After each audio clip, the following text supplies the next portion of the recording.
Herc, we are just a couple weeks into the Clausura season down in Mexico, and already the alarm bells are ringing in the capital. And they're not happy alarm bells either. We're showing you the bottom half of the Liga MX table. Why? Because you've got to go all the way to dead last place to find one of the, and I'm air quoting big time here, grandes in Mexican soccer, Cruz Azul. Dead last place through 2 games. Herc, we could talk ad nauseum of the disaster Cruz Azul is off the field. But on the field, how do you describe the state of what you've seen so far this season from Cruz Azul? It's crazy, but the resources are lacking. You look at this big team, and let's use air quotes because they are a very popular team. They have a great fan base, but they haven't done big things in Mexican soccer in a long time. 1997, the last time they lifted a club league trophy. You look how this team was constructed. I know Jaime Ordiales has just gotten there, so maybe he gets a pass. But this is a poorly constructed team. I mean, you have to expect that during the course of a season, you're going to have injuries, run of form, suspension. Players will go down for health reasons, whatever the case may be. Caraglio can't be the only 9. Milton Caraglio can't be the guy you're banking on because he quite frankly hasn't scored a lot of goals in Liga MX. He's not going to be that guy who's constantly battling for the goal-scoring title. So he goes down. He's going to be out for numerous months. Who do you have behind him? You don't have anybody. You let Brian Angulo go to Cholos, I believe it was. Santi Jimenez, so this team is bad enough they should be in last place. This team is so bad they should be in last place, what you're telling me. They have last place talent? 2 games, settle down. It's 2 games. Relax, okay? We're not Atlético San Luis and Atlas. They're losing to nobodies. They're losing to nobodies. To nobodies. With all due respect to Atlas and what they've done, and San Luis. Atlas hasn't won since the 50s. What are you talking about? What roster would you rather take right now, San Luis's or Cruz Azul? Oh, come on, Cruz Azul, come on. They have nobody on the field.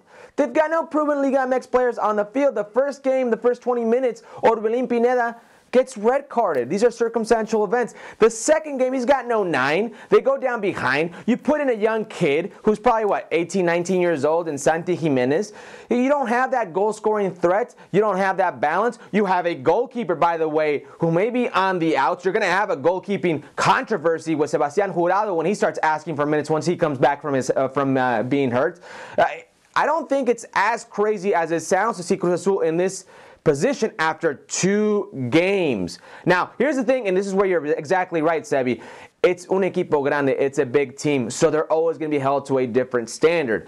These things happen all around the world, but with Cruz Azul, it just always seems to happen all the time.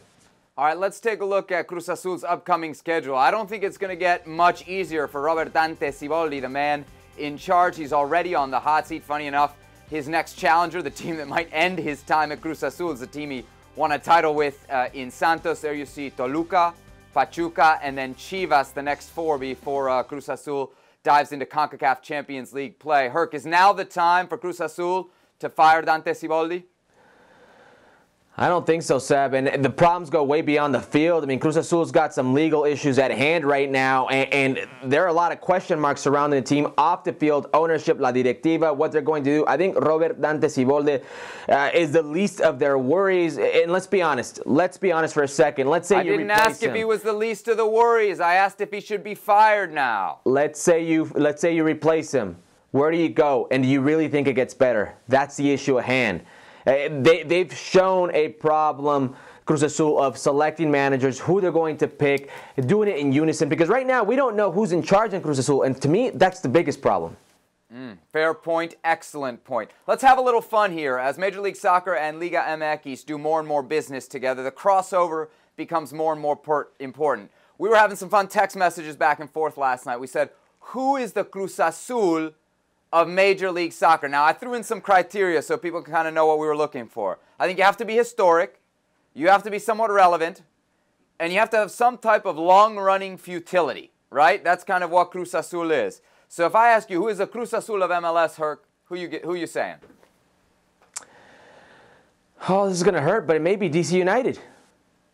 What? It may be DC United, because I know last night you wanted to throw Red Bull under the bus, but if I'm thinking about it, a team that was very relevant early on, had a run of multiple titles, had great players, has the ability to bring in these said great players till today they can spend, is going to do their own new stadium like Cruz Azul is going to do, like now DC United has, but continues to maybe not have the relevance that it once had.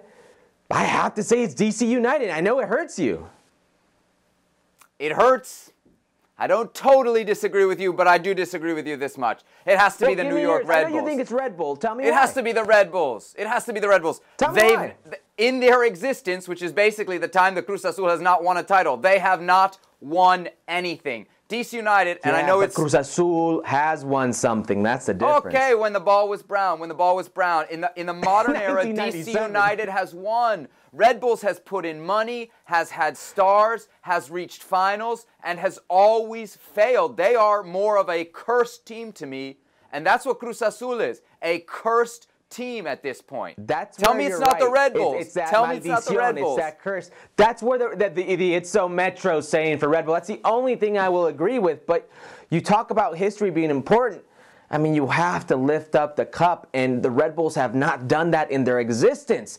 They've always been the bridesmaid. They've never gotten there. They never had the opportunity to really lift it up and say, we are the champions. DC United was the creme de la creme in Major League Soccer for a while, just like Cruz Azul was. And then what happened? Sorry, Seb. You've had to see how many years of your team not be relevant, not only in its own market, not only in the Major League Soccer market, but its own market. All right, I'll leave you with this then. Red Bulls are the Atlas. Yes, very much so. Could be. There are a few Atlas out there, eh? There are a few out there, but I think it's very important to note what you said about La Maldición, the curse that is. And right now, that's the one thing that the Red Bulls do have over DC United. For whatever reason it may be, as good as they are in the regular season, that MLS Cup still eludes them. Herc, always good talking Liga MX with you. Thanks as always for the time.